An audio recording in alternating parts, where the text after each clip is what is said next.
I'm Michelle, your spiritual life coach. And today I'm here with Nick, who's going to ask me a couple questions about the Akashic Records. Hi, Yeah, Nick. How how's are it? you today? I'm doing well, Michelle. How are you? I'm good. Good, good.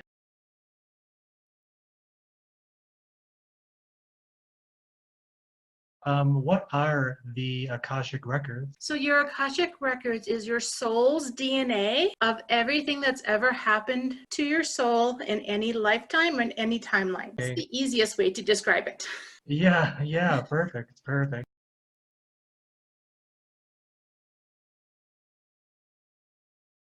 So I'm curious, how did you start getting into the Akashic Records and doing Akashic Record readings for clients? Well, it was about 10 years ago at the time of my divorce. Doesn't everything start at the time of the divorce?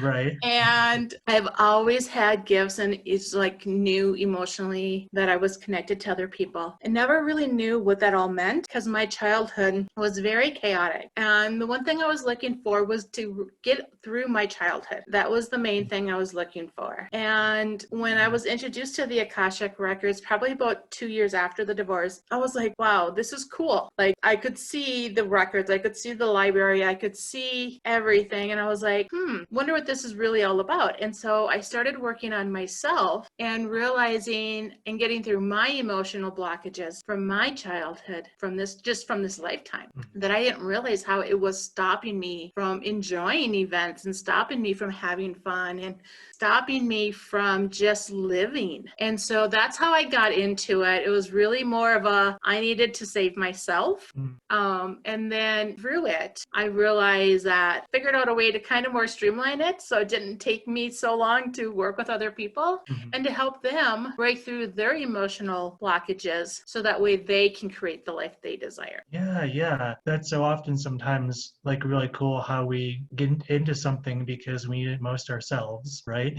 And then Right. it ends up that we end up helping other people. So it's really, really a great thing. Yeah, I mean, and that's how I've always looked at it too. Like most of the healers or even like financial people that are out there, they got into it for themselves. Hmm. And now they're able to help others because that's the next step. Hmm. Even when Yeah. you do like the medicine wheel, each Mm-hmm. season has a different thing. You're born, you learn, you teach, then you're the master, and then you start over again. Hmm. Yeah, that's really, really great.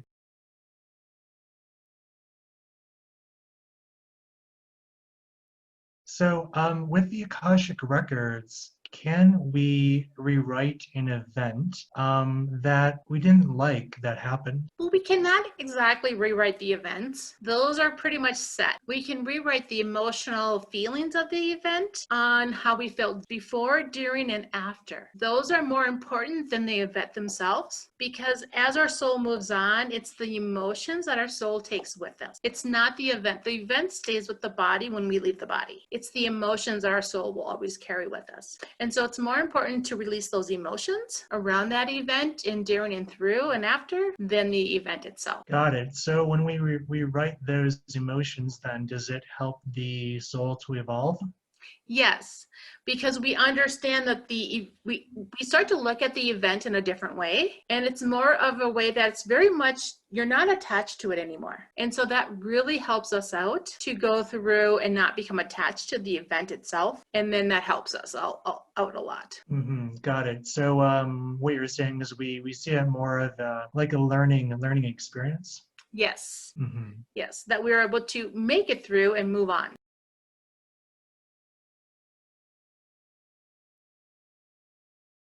What can we access in the Akashic Records? Like what's possible? So in the Akashic Records, there's so many different things we can access. There's your books. There is parallel universes that we can access. Everyone has a vault that we can access. And this is where we hang on to our own soul fragments of other people that we've collected. Nobody's innocent in that way.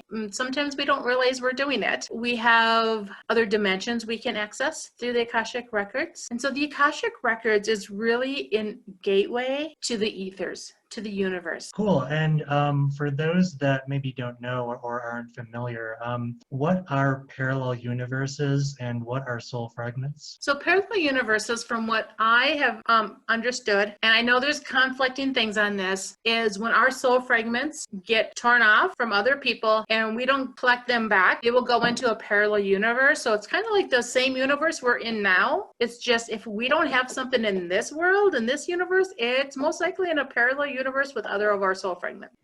And so I always like to, during my sessions, clear as many of those as we can to have them come back to you in this lifetime. So that way you can achieve those things that you thought you weren't able to get. I mean, we can do it without going through the Akashic Records and without clearing all that stuff. It's just mentally, it's a lot harder because then we need to convince our subconscious mind that this is what we want. And sometimes there's a lot of kicking and screaming with that one. Yeah, got it. Cool. Thanks for explaining that. Yeah.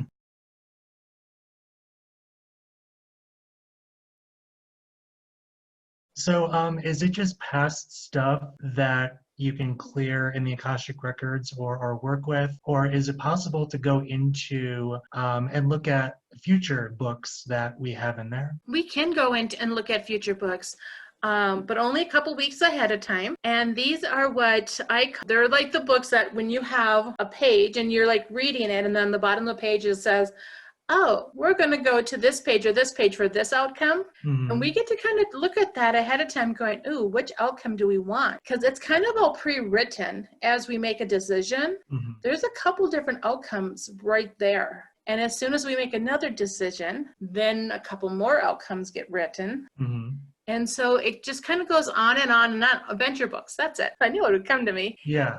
And it's just really cool to look at what's going to happen in the next couple of weeks throughout those books. And that room is really an interesting room within your Akashic Records because it's very small and it's actually very plain looking because it's just present moment time. There's no other thing going on in there other than those books. So by looking at those future books, then we can we kind of get a better sense of how to like maybe prepare for the week ahead, or how exactly would you put that into your practical life? So when I look at it, I kind of use it as a way to prepare because because everything changes.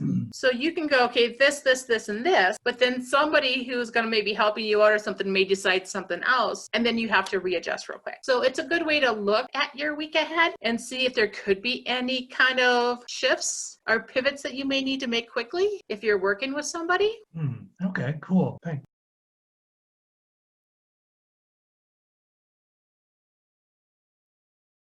What do you like most about working with the Akashic Records? I love seeing how my clients' lives change. I love being able to just stand back and just watch them blossom. And it's almost like they're that teenage self and they just went into the adulthood. And they just blossomed and became this new person. And you're like going, oh my gosh, yes, that is really what I like. Yeah, See my clients be free. Cool. Could you maybe share a story of a client where maybe they came to you because they were in a specific situation, and how kind of through you helping them with their Akashic Records, how they were able to transform? Yeah. So I had this one client who she was doing damsel in distress, and she was promoting, non-rape victim and protecting yourself. We went through the Akashic Records, healed all the trauma that was around what was that purpose. And then within 3 months, 6 months, somewhere in there, she was actually on Channel 9's news being recognized for her hobby. And so her hobby was she was always making clothing for preemies who passed away. And so that way their parents wouldn't have to go and buy clothing to bury them in. And so that's what she did in her free time. And then after she was recognized and everything else, she actually started doing that as her business and just making preemie clothes. But she was still giving away the parents their outfits for a specific reason. Yeah, so it was really like Oh, kind of a complete turnaround. Yeah, that's really awesome. So it's kind of like, in a sense, it seems like you kind of helped her to find her life's mission. Yeah, her inner self. Mm-hmm. Mm. Yeah, and Yeah. allowed that to Wow. be recognized. Mm-hmm. Because I was like, found out that she was doing this for like 20 some years. Mm-hmm. And I was like, okay, and you never got recognized before this. So therefore, it also told me that she didn't want to be recognized for it until we went through healing the soul and bringing back those soul fragments so she could actually honor it. Wow, that's really cool. Yeah, it sounds like there's some pretty amazing stuff that can be done with the Akashic Records. Yes, definitely.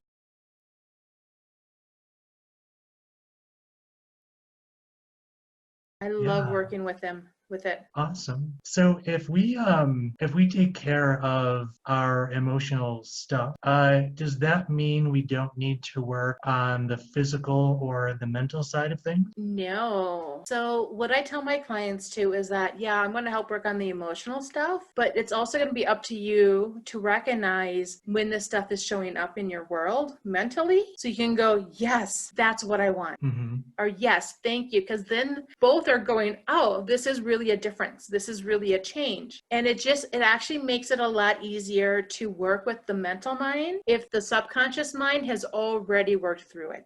Because a lot of times it's the subconscious mind that throws the tantrum and not the conscious mind. So they both have to work on hand in hand in order to get fully through it. Mm-hmm. Got it. So yeah, it sounds like when you work with someone, you're kind of really working with like the whole person. Yeah, because they Mm-hmm. also have stuff that they have to look for during the week. So at the end of a session, I'll put in positive things. And it's those positive moments or those positive emotions that they need to look for during the next. Mm-hmm. And so they have to like mark down every time that they felt like happy or worthy, or they recognize like, hey, I am worthy of that. Mm-hmm. Of receiving, or even worthy of offering it to somebody else, because it has to be a balance. Right. That's cool. So I really like how you give your clients homework, and it sounds like more of a journey that you take with them, rather than them just kind of expecting you to do everything for them. Right. And I need them to do their work too in order for it to take hold. Mm-hmm. Yeah, that's awesome. That's great.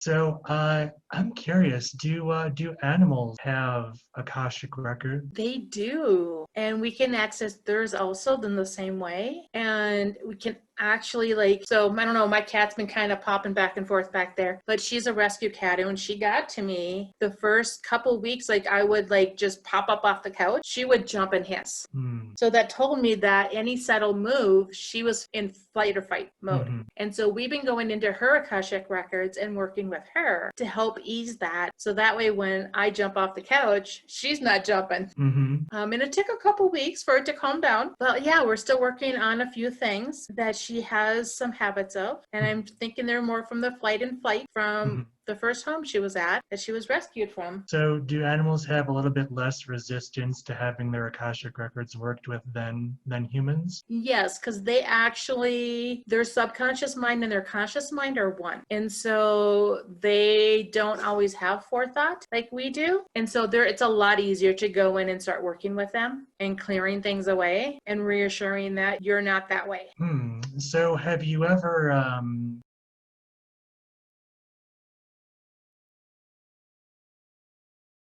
I assume that you've worked with a lot of adults and their Akashic records. Have you ever worked with children and their Akashic records? Yeah, so first children's I worked with were my own when I Mm-hmm. first started. When I do holistic events, there's usually like one or two kids that come sit at my booth with their parents or me to work with them. And the first thing I always do when they're under 18 is that I have to ask for parent permission. The parent actually technically has rights over their soul as their caregiver until they're 18 in this country. Mm-hmm. And so I want to honor that. So I always ask the parent permission. A lot of kids, when they're infants, they're really easy to clear. And you just clear them. It's usually a one-time thing. You're just clearing everything that they brought in with them to release so they can experience everything new from this world with no perspectives. As teenagers, they've kind of started to develop some animosities or other issues that might be going on that we work with. So when you're working with a client and you're helping them to rewrite their book, how do you know when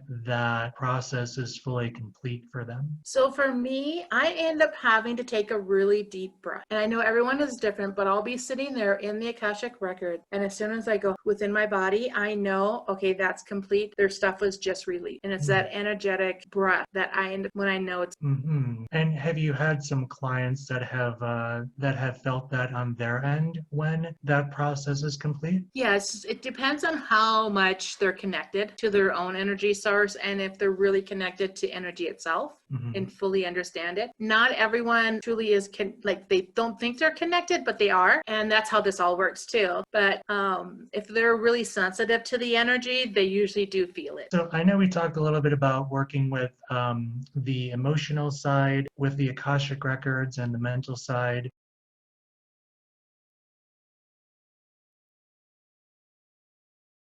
Can you use the Akashic records to help the body heal something going on physically? You know, whether that's maybe diabetes or arthritis, or, maybe someone just got out of surgery, and their body is healing itself. Can you go into the Akashic records and help and support the physical body with its healing? Yes, it is a great tool to help support.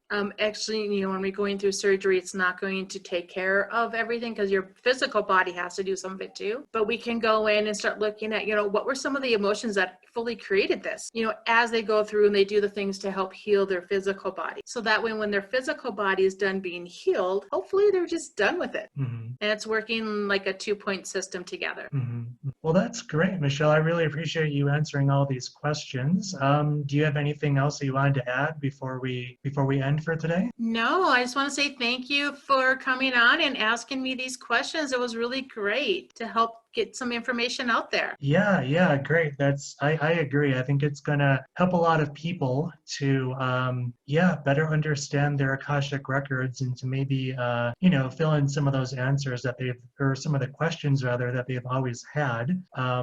That they're searching for what's going on, why is this happening. Right, because sometimes we don't understand, like we understand we have the emotions, but we don't understand sometimes where it's coming from or why, whether it's a family line, genetics, or whether it is something that we brought in from another timeline. Mm-hmm. So those are things that are always possible too. So I always have my clients look at both their parents when we're going through certain emotions and events, because a lot of times we're going to tie it back to one of them. Yeah, that's really, really awesome. Well, yeah, like I said, I think it's great that you answered these questions so more people can get the information and, you can help more people along their soul's journey. Yeah, thank you for being on today, Nick. Yeah, you're welcome, Michelle. My pleasure.